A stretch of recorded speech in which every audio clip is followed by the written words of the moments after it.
आप जिस घटना की बात कर रहे हैं वो भारत की राष्ट्रपति द्रौपदी मुर्मू और वृंदावन के संत प्रेमानंद जी महाराज की मुलाकात से जुड़ी है। ये मुलाकात आध्यात्मिक और सांस्कृतिक दृष्टि से काफी चर्चा में रही। मुलाकात कहाँ और क्यों हुई? राष्ट्रपति द्रौपदी मुर्मू जब उत्तर प्रदेश के वृंदावन दौरे पर गईं, तब उन्होंने संत प्रेमानंद जी महाराज से आशीर्वाद लेने के लिए भेंट की। ये मुलाकात मुख्य रूप से आध्यात्मिक संवाद और देश की संस्कृति संस्कारों पर चर्चा के लिए थी। किन विषयों पर हुई चर्चा? 1. आध्यात्मिकता और राष्ट्र निर्माण। प्रेमानंद जी महाराज ने बताया कि भारत की शक्ति उसकी आध्यात्मिक परंपरा में है। उन्होंने कहा कि अगर नेता और नागरिक धर्म अर्थात कर्तव्य और सदाचार का पालन करें तो देश और मजबूत होगा।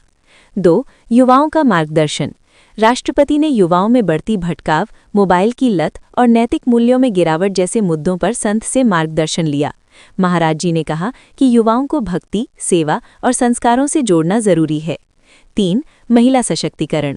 राष्ट्रपति मुर्मू ने महिलाओं की शिक्षा और आत्मनिर्भरता पर चर्चा की। संत ने कहा कि भारत की संस्कृति में नारी को शक्ति का स्वरूप माना गया है, इसलिए समाज को नारी सम्मान की दिशा में और आगे बढ़ना चाहिए। 4. पर्यावरण और गौसेवा।